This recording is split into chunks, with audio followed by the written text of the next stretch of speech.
que a esta hora tiene el gusto de estar enlazada telefónicamente, vía telemática, con Roberto Andrade, él es director general de la Unidad de Análisis Financiero y Económico.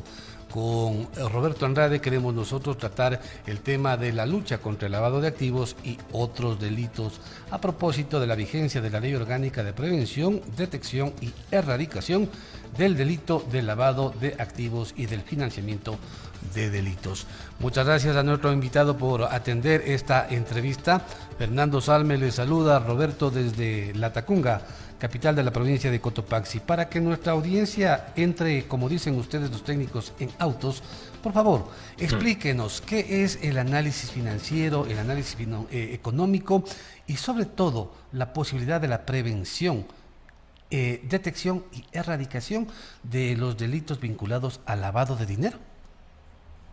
Claro que sí, muy buenos días, Fernando, ¿cómo estamos? Permítame saludar a todos los latacungueños y bueno, toda la audiencia que nos escucha a través de su radio. Muchísimas Roberto, gracias por perdone esta que le oportunidad. interrumpa. ¿Puede usted prender su cámara para tener contacto visual también, por favor? Claro, claro, ahí estamos, ¿verdad? Perfecto, ahí Déjeme, estamos, muy bien. Hay contacto visual y de audio, así es que adelante, por favor. gracias. Eh, Deme un segundito nada más. No se Perfecto. preocupe. Entonces, como le comentaba, bueno, muchísimas gracias, un saludo a todos y encantado de tratar este tema que es importante. Sí, como bien usted dice, yo, bueno, de momento soy director general de la Unidad de Análisis Financiero y Económico del Ecuador. ¿Esto qué es? Es una unidad de inteligencia financiera. ¿Qué nos corresponde? Nos corresponde un rol muy importante en la lucha contra el lavado de activos, también conocido a veces como blanqueo de capitales, que no es otra cosa, para no confundirnos con un lenguaje que pueda ser muy técnico cuando no sea necesario, no es otra cosa que lo que hacen las organizaciones delictivas cuando tienen dinero sucio, producto del crimen, que no tienen cómo justificar. Porque imagínese usted, por supuesto, si tenemos, por poner cualquier ejemplo, una organización que se dedica al narcotráfico o a cualquier otro delito, tiene dinero usualmente en efectivo que tiene que luego, no lo puede usar tan libremente, no es que uno puede ir con un maletín lleno de billetes de $100 marcados con sangre, por poner un ejemplo muy explícito, y decir, bueno, me quiero comprar este departamento. La constructora probablemente o la inmobiliaria que lo venda le decir, ¿y usted de dónde sacó este dinero? ¿Verdad? Entonces, en ese sentido, y hablando de las fases que usted habla, ¿no? De la prevención del lavado de activos, la detección del lavado de activos y esperemos la erradicación del lavado de activos, lo que busca el sistema antilavado del Ecuador, que es parte de los compromisos que el Ecuador cumple internacionales, lo que busca es justamente tener reglas y protocolos que permitan que no sea fácil para los delincuentes lavar el dinero. Ya. Eh, Roberto, permítame irle interrumpiendo solamente para que usted pueda claro, encantado. profundizar en cada uno de los conceptos que nos va gentilmente compartiendo. ¿Qué es esto de unidad de inteligencia? Y para que la gente nos entienda, hay una famosa película, ¿no? Los Intocables, que hace remembranza de la vida de este Elliot Ness, ¿no? De este luchador en contra de la venta y consumo de licor clandestino. Más o menos algo así Así es es. un grupo dedicado a la investigación específica de este delito, ¿no es cierto? Básicamente, ¿verdad? Sí, Ya, ahora sí, sí. de hecho es una gran referencia, así es. Ya, ahora sí, vamos a tratar de seguir desmenuzando el tema. Un delito, primero, Roberto, que no es de ahora, no es de los últimos 2 años del gobierno del presidente Lazo o de los 4 Ujú. de Moreno o de los 10 o más de Correa y de los anteriores, ¿no es cierto? Es un delito que viene increciendo, ¿verdad? Totalmente, y es así, y hay que ser muy francos, es así a nivel mundial. A nivel mundial, la Organización para la Droga y el Delito de las Naciones Unidas estima que entre el 2 y el 5% del PIB mundial puede ser relacionado al lavado de activos. Entonces es un problema en todo el planeta. Por supuesto que hay países donde es más grave que en otros, pero no hay un lugar que esté completamente libre de este flagelo. Ahora, Roberto, es luchar contra molinos, pues es luchar contra gigantes, porque estamos ubicados, ¿no? Los países de los Andes, Ujú. Colombia, Ecuador, Perú y Bolivia, prácticamente como el centro en donde se produce y de donde se exporta las sustancias ilícitas, estupefacientes. ¿Cómo entonces con una unidad, y ahí va la pregunta, ¿no? Más bien dicho, ¿cuál sería la capacidad que tiene su unidad de hacer un trabajo Sí. de inteligencia que le permita enfrentar esta magnitud? Solamente de pensarlo me pongo nervioso. Claro, claro, el desafío es muy grande, así es. Eh, pues bien, aquí lo que es muy importante y digamos como primer comentario en esta conversación que espero que sea muy productiva para todos, es que la unidad que yo dirijo tiene un rol central en el sistema antilavado, pero no somos la única entidad del sistema antilavado. Es un grupo de actores, tanto, sobre todo públicos, pero ciertos actores privados que tienen responsabilidades en esto. Por ejemplo, eh, digamos, tomando el ejemplo que yo ponía al inicio de esta entrevista, ¿no?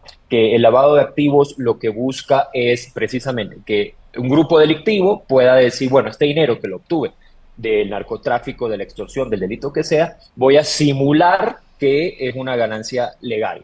¿Y cómo lo hacen? Pues hay muchas formas, pero puede ser comprando bienes, puede ser montando empresas fachadas, puede ser simulando operaciones de comercio exterior, puede ser un sinnúmero de formas. Pero el primer paso en cualquier esquema de lavado de activos es lo que llaman la bancarización, que es meter el dinero al sistema financiero. Y es lógico, porque digamos que usted está vendiendo su auto y viene una persona y se lo quiere comprar, permítame volver a usar el ejemplo, con billetes de $100 marcados con sangre, usted probablemente va a decir, espere, esto es raro. Mientras que si le dicen, no, yo te transfiero desde mi cuenta del banco a la suya, pues ya ahí ya bajaron las sospechas, ¿verdad? Ya, Entonces, por eso es que decimos, es un trabajo en conjunto. ya. La primera línea de defensa son los oficiales de cumplimiento, ya podemos hablar qué significa eso, de las instituciones, los sectores económicos obligados a reportar a la UAFE, que son ciertos sectores económicos que la ley les ha dado más responsabilidad y más obligaciones en este sector, que son principalmente entidades financieras, pero también hay varios que son no financieros, como por ejemplo las constructoras, las comercializadoras de vehículos, y a partir de octubre de este año serán también los clubes de fútbol profesional, por ejemplo. Ya. Roberto, solamente para aprovechar su conocimiento y esta oportunidad que nos da de tratar de entender lo que prácticamente es Ujú. inentendible, ¿no? Yo quisiera que sí, de manera breve, con esa capacidad didáctica que está demostrando, escinda dos cosas. Primero, el lavado al más grande nivel y el lavado al menudeo. Como por ejemplo, Roberto, y yo comentaba esta entrevista el día de ayer con algún conocido y me decía, por favor, que el entrevistado explique, ¿no? Yo voy al banco y quiero hacer un movimiento de, me parece que son $5,000, $5,000. Así es. Yo no he visto esa cantidad reunida, ¿no? Pero es una cantidad ínfima si hablamos de, por ejemplo, un narco que, no sé, pues comercializa una tonelada de droga. Entonces, ¿cómo escindir lo uno de lo otro? Si es que yo en mi vida realizo dos transacciones de $5,000, no creo que me convierta en un sospechoso de hacer lavado de activos. Pero si es que una persona que en su vida no movió más de $20, $100 y a lo mejor no tiene cuenta, de pronto resulta que tiene en su cuenta 1,000,000, $200,000, $300,000, ya es sospechoso. ¿Cómo diseccionan ustedes esos movimientos y cómo se procede? Es decir, ¿cómo se hace? Ujú. Claro, buenísimo. Nos vamos poniendo ya en la parte técnica del análisis, que es la parte para mí más bonita de hablar de esto. Muchas gracias por la pregunta. Bien, efectivamente, cuando usted, es muy bueno el ejemplo, cuando usted va al banco y usted deposita, o, digamos, como dice, más de $5,000, lo más común es que el banco le hace llenar a usted un formulario de licitud de fondos, es decir, un formulario donde usted declara que estos fondos vienen de un origen legal, ¿verdad?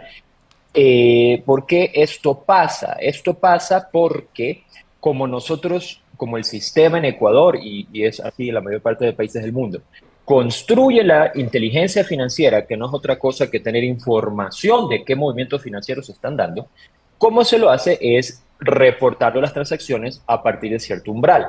Nosotros, como por ley de prevención de lavado de activos, las entidades financieras están obligadas a reportarnos toda transacción mayor a $10,000. De hecho, de $10,000 o más en un periodo mensual.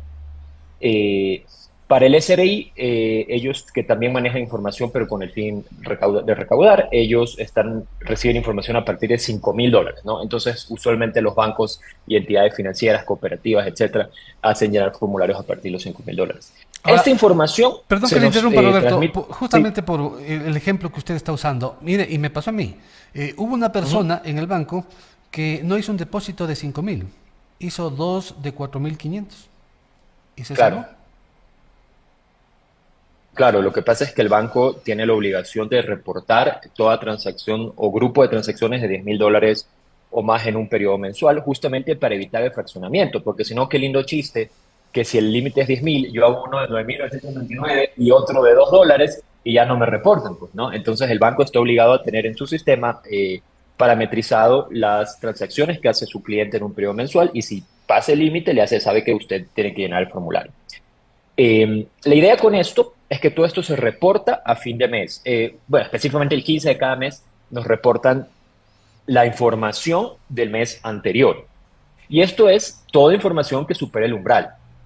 No es necesariamente sospechoso todavía, es solo información que va alimentando nuestras bases de datos para que cuando sí llegue una alerta de que, digamos, fulano de tal realizó o intentó realizar una operación sospechosa, el análisis no empieza en ese momento chuta.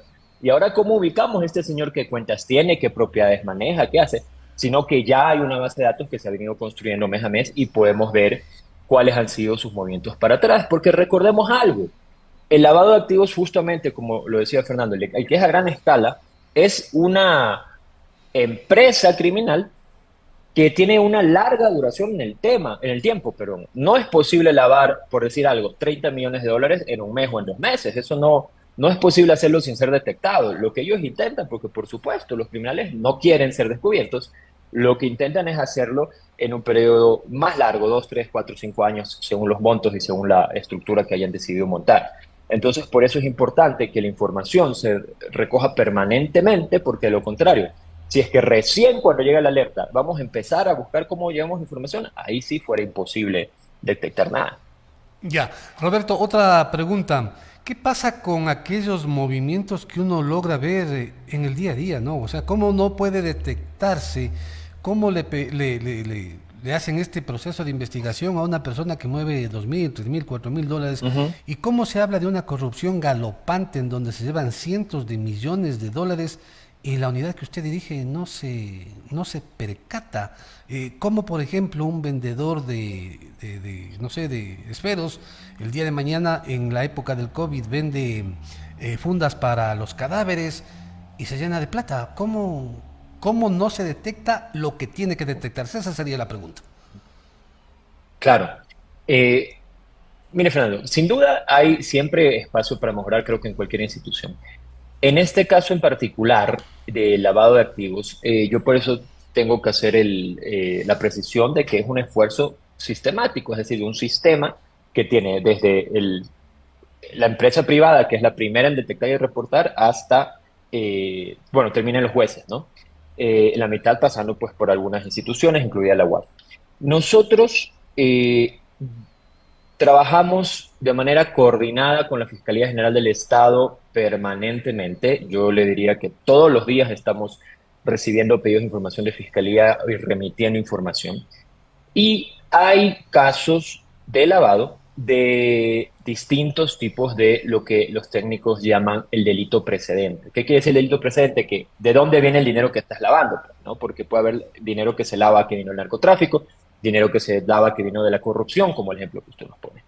En el ejemplo que usted nos pone, nosotros, comunidad, hemos enviado algunos informes de inteligencia financiera a la Fiscalía justamente respecto a inusualidades en la provisión de hospitales y digamos, el sistema sanitario público. Algunos de ellos ya han sido procesados y los puede leer, se podría leer en los medios, algunos de ellos todavía están en fase de investigación previa. Lo que sí vale mencionar, ¿no? Es que justamente la dificultad del procesamiento del lavado de activos tiene que ver con lo complejo que es el delito. Entonces, al ser complejo y largo en el tiempo, es un caso un poco más tedioso, llamemos, de que la fiscalía pueda acopiar toda la evidencia para poder demostrar. Entonces, lamentablemente, y eso sí creo que es un fenómeno regional, si es que no global, nunca va a ser un caso de lavado de activos, pues algo que diga, bueno, en 3 meses, por decir algo, ¿no? Ya hay una condena, siempre son un poco más largos, pero van a avanzar. Yo sí le quiero decir, no, estoy de acuerdo con usted que falta mucho por hacer para que esto podamos decir que estamos erradicados de eso, pero vamos haciendo mejoras. Le quiero comentar que el año pasado, en el 2022, fue evaluado el Ecuador respecto a si cumple o no cumple los estándares mundiales de lavado de activos. El grupo que pone los estándares intergubernamental se llama el GAFI, el Grupo de Acción Financiera Internacional. Quien evalúa a Ecuador son países que son parte del GAFILAT, es decir, el grupo de países de Latinoamérica, del cuerpo regional del GAFI. Y Ecuador fue evaluado y el resultado es, digamos, que Ecuador es un país que la palabra que usan es cooperante, es decir, sí cumple a un nivel aceptable con las recomendaciones y con la efectividad que debería tener, lo cual no quiere decir que es perfecto y hay que aplaudirnos y ya sentémonos, todo está hecho. Para Ujú. nada, hay un montón de cosas que hacer y que seguimos haciendo, pero vamos avanzando. Perfecto. 7 de la mañana con 47 minutos. Permítame hacerle acuerdo a nuestra audiencia que está en compañía de UTC Radio, la radio de la Universidad Técnica de Cotopaxi, que nos sintonizan en 102.9 FM en las provincias de Cotopaxi y Tungurahua y a través de nuestras redes sociales en el Ecuador y en el mundo, y que a esta hora tenemos el gusto de dialogar con Roberto Andrade, el director general de la UAFE, que es la Unidad de Análisis Financiero y Económico, entidad técnica responsable de la recopilación de la información, realización de reportes, ejecución de políticas y estrategias nacionales de prevención y erradicación del lavado de activos y financiamiento de delitos. Una responsabilidad gravísima, Roberto, y por ahí vienen estos comentarios que le quiero pedir a usted. Roberto, no sé si usted coincide, pero Colombia, Ecuador, Perú, Bolivia son economías vinculadas, quiera que no, al narcotráfico, al Sin duda. narcodelito. ¿Piensa que nuestras economías tendrían los niveles que tienen si es que no se incluyera en su día a día recursos del narcotráfico? Es decir, Colombia tiene una economía bollante, ¿no? Algo tendrá que Ujú. ver el narcotráfico, el narcodelito. Ecuador, uno dice, estamos hecho pedazos, 7 de cada 4 no tienen empleo, pero no es que los 5 de los 7 se mueran, ¿no? No, no, se sobrevive, se vive y hay una economía que usted no la puede registrar, pero que está ahí, que uno ve. En el Perú igual y en Bolivia igual. Entonces, existe un subregistro que no pueda llegar a cuantificarse, pero que está ahí y que es dinero del narcodelito. Es muy interesante su pregunta, Fernando. La forma más técnica de responder, si me permite, espero no ser muy seco en la explicación, es que sin duda hay una economía ilícita, sea muy pequeña o muy grande, existe, no hay cómo negarlo, y la dificultad es calcularla, ¿no? Esta economía ilícita, ¿cuánto es? ¿Es 1 millón de dólares? ¿Es 1.000 millones de dólares? ¿Cuál es la cifra, verdad? Y por supuesto tiene digamos, una dificultad muy clara de que las organizaciones delictivas no suben sus balances a la supervivencia de compañías, es decir, esto gané este año para que ustedes calculen, pues por supuesto que no, hay que estimarlo de otras formas, ¿no? En ese sentido, nosotros como WAFE este año estamos, esperamos tener resultados en noviembre. Este año estamos actualizando lo que se denomina la Evaluación Nacional de Riesgos de Lavado de Activos y de Financiamiento del Terrorismo. Lo que esto significa es que con una metodología que es, digamos, aprobada, validada por el Banco Mundial, que nos está apoyando con consultoría en esta materia, levantamos información de varios sectores económicos, de varias entidades públicas, etcétera, para poder determinar dos cosas. Uno, cuáles son las principales amenazas de lavado de activos en el país y a cuánto ascienden. Y número dos, cuáles son las vulnerabilidades, es decir, qué cosas en el sistema económico o legal ecuatoriano hay que reforzar para cuidar más nuestra economía de que no sea afectada por esto. En ese sentido, pues no le tenemos resultados aún porque debería estar en noviembre. Lo que le puedo comentar es la estadística referencial que maneja Naciones Unidas, que dice que, según el país, puede ser de 2 al 5% del PIB, lo que equivale a economía ilegal. En el caso de Colombia, alguna vez escuché que en el caso específico de Colombia esto podría llegar hasta el 10%. No le puedo decir si eso es una fuente técnica o no, la verdad. Es algo que se menciona. Pero lo que sí le quiero comentar, aprovechando la pregunta, que es absolutamente cierto, el delito no conoce fronteras. Y si nosotros, desde el punto de vista de la sociedad o del Estado, vamos a pensar, no, bueno, yo voy a cuidar Ecuador y que Colombia cuide Colombia y que Perú cuide Perú, estamos fritos, si pensamos así. En esa línea, nosotros hemos, ya hace mucho tiempo, pero es permanente, hemos estrechado mucho los lazos con nuestros homólogos, es decir, las unidades de inteligencia financiera de Perú y Colombia. Hace 2 o 3 semanas tuvimos la oportunidad de firmar con el director de la Unidad de Inteligencia Financiera de Perú un acuerdo de investigaciones conjuntas que nos permita acceder y manejar información mucho más rápido cuando detectamos casos de organizaciones de lavado de dinero que operan en ambos países. Y estamos camino hacia tener algo similar con Colombia, para lo cual estamos justamente viendo cuáles son nuestros sistemas, qué tipo de información similar manejamos. Porque usted tiene razón, esto es regional, no es que el delincuente que mueve cocaína, por poner un ejemplo, dice, bueno, ya llegué a la frontera, mejor me regreso porque no traje el pasaporte. Por supuesto que no son así. Roberto, ¿cuánto tiene que ver que el Ecuador tenga una economía dolarizada? Porque no es lo mismo, ¿no? Vender, me imagino que Ujú. no es lo mismo vender drogas en pesos o en soles que tener una economía dolarizada en donde el atractivo del dólar, pues no, debe ser otra cosa. Y primero. Y segundo, se supone que los Estados Unidos es el más grande consumidor de los más grandes exportadores que somos los países andinos. ¿No tendría también que tener un poco de responsabilidad en estos procesos para, siendo los consumidores, también tener las medidas necesarias para que no venga la plata de allá, pues no, que es de donde se compra? Claro. Sí, a ver, de acuerdo. Primero, sobre la economía dolarizada, claro, es un factor de nuestro país que hay que tenerlo en cuenta como, digamos, un riesgo más. En esto quiero repetir una frase que decía una consultora que nos vino a ayudar hace unos meses. Decía, a ver, igual que, digamos, un empresario que sea honesto, que quiere ganarse su plata en buena lid, está buscando dónde hay oportunidades, cuáles son los sectores económicos más atractivos, más rentables, más líquidos, más solventes para invertir.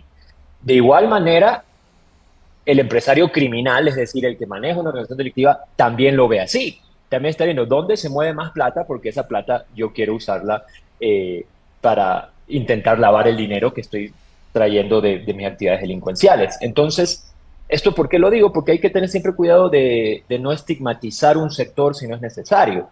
Donde se mueva mucho dinero, va a haber alguien que intente lavar dinero así, porque va a ser más fácil. Entonces, eso siempre hay que tenerlo en cuenta. Y no por eso vamos a tener miedo de seguir creciendo en la economía porque van a lavar más. No, pues hay que más bien tomar las medidas para crecer protegidos. Entonces sí, es un factor a tomar en cuenta. Creo que hay ciertas medidas que compensan ese riesgo y que tienen que ver justamente con, en el caso del dólar específicamente, usualmente la fase de cómo se mueve la droga y cómo se vende, se lo maneja en efectivo, usualmente, creo en 99% de los casos. Y luego viene un segundo momento, que es cuando intentan meter ese efectivo o en el sistema financiero o en el sector real, para de esa forma simular que hay una empresa real y así poder justificar el dinero, ¿verdad? Eso es lo que tenemos que detener. Y en eso justamente es donde el trabajo articulado nos permite, digamos, poner barreras para que no sea tan fácil meter dinero sucio al sistema económico. Ahora, sobre la dinámica, ¿no? El mercado de la droga. Claro, en la región andina se produce y en Norteamérica y en Europa se consume, digamos. Resumiéndolo mucho, es así. Eh, hay, yo lo que sí puedo comentar es que hay mucha colaboración de las misiones diplomáticas, la cooperación justamente de estos países, de Estados Unidos y de Europa. En Europa nosotros trabajamos mucho con Reino Unido, con Italia, con Alemania, en Estados Unidos también, para compartir información, lo cual es importante porque es la forma de detectar estas empresas que funcionan directamente, digamos, internacionalmente, perdón. Y también hay ayuda justamente a ver, bueno, cómo fortalecemos los sistemas, ¿no? De lado y lado. Nosotros, en eso sí vale decir, Ecuador también ha tenido experiencias que ha podido compartir y decir, oigan, mira, nos ha ido bien haciendo este tipo de cambios en el sistema, recopilando información de esta forma y simultáneamente el intercambio de experiencias es mutuo. 7:56 en la parte final de esta entrevista, Roberto, y agradeciéndole por su tiempo y por los comentarios, por estos conocimientos, por estos detalles que usted ha sabido explicarnos. ¿Cuánta responsabilidad y cómo vincular más lo que hace la banca privada? Y le hago esta pregunta porque la banca privada, como usted mencionaba en momentos anteriores, es la clave, pues no. Usted tiene que bancarizarse ahora porque si no, no puede hacer pagos, me parece que más allá de $1,000 en efectivo. Imagínese usted. ¿Cuánta responsabilidad entonces y cómo hacer que la banca privada sea la gestora de un antecedente para que ustedes puedan actuar? Claro, sí, así es. En cualquier lugar del mundo y en Ecuador también, el sector financiero es la primera línea de defensa ante el lavado de activos, porque ellos están en la posición donde pueden observar más cerca qué pasa. Es decir, imagínense, eh, permítame abusar del ejemplo, pero llega una persona con cualquier cantidad, $100,000 en efectivo, en billetes de 100 manchados de sangre, que debe los meter en una agencia bancaria, son justamente quienes trabajan en esa agencia, que puede estar en cualquier lugar del país, los que van a ver, oye, esto es raro, ¿verdad? Y en eso yo debo decir, siempre hay mejoras que hacer, pero el rol de la banca privada y de todo el sistema financiero nacional, porque no hablemos solo bancas, sino también cooperativas, ¿verdad? Es decir, sistema financiero privado, sistema financiero público y sistema financiero popular y solidario. En general, yo le digo, hay un muy buen, digamos, una muy buena actitud de colaboración y muy buen conocimiento. El informe de evaluación mutua que hizo Gafilat el año pasado, que es lo que le comentaba, que otros países de la región evaluaron si Ecuador cumple con los estándares o no, justamente marca esto como uno de sus principales hallazgos, que hay un buen nivel de conocimiento y colaboración del sector financiero, lo cual nos pone en un buen lugar para detectar esto.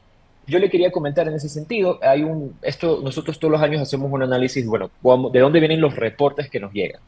Este año, digamos, el del 2022 estamos por sacarlo el siguiente mes, pero el anterior, respecto al análisis del 2021, nos dice que 46% de todos los reportes que nos llegan son justamente de bancos privados y públicos.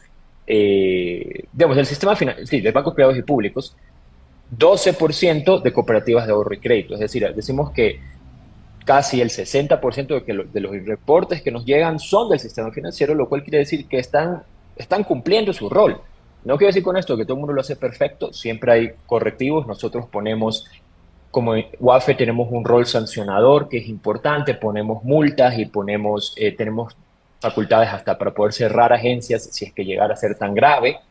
Gracias a Dios no lo hemos tenido que hacer en los tiempos recientes. Tenemos que estar viendo que el sistema siga funcionando, pero de momento funciona. Entonces, ustedes tienen toda la razón, hay mucha responsabilidad. Lo que puedo decir es que gracias, afortunadamente, sí están conscientes de la responsabilidad el sistema financiero, tanto público, privado como popular y solidario. Roberto, cierro esta entrevista agradeciéndole otra vez y pidiéndole una reflexión. Como en el caso que mencionábamos, ¿no?, de la película Los Intocables, ellos estuvieron trabajando mientras había prohibición de consumo y venta de licor, mientras eso era clandestino. ¿No le parece a usted que si es que se elimina la clandestinidad o la ilegalidad de la producción, del consumo y de la exportación de las sustancias estupefacientes, sería dar un paso y ahí sí, pues no, ojalá nuestras economías puedan mejorar? ¿Qué le parece a usted? Creo que para eso nos falta otra hora de programa para poder entrar a la profundidad de lo que usted pregunta. Lo único que sí le comento es que ese tipo de decisiones que vale reflexionar, sobre todo en espacios como este vinculados a la universidad, que son académicos, a mi criterio muy personal, ni siquiera institucional, son decisiones que hay que tomar regionalmente. Creo que si Ecuador toma un paso en ese sentido, y no lo hacen también Colombia, Perú y Bolivia, estamos expuestos a mucho riesgo. Creo que cualquier cosa que se hace en ese sentido debe ser región andina, porque de lo contrario, lo que vamos a ver es un cambio de base de operaciones de quienes hoy trabajan en la clandestinidad. 8 en la mañana, amigos oyentes. Agradecemos a Roberto Andrade, director general de la Unidad de Análisis Financiero y Económico, por habernos dado estos minutos y haber conversado con la comunidad con respecto a esta tan importante acción que ellos llevan adelante y en la cual uno, quiera que no, está involucrado.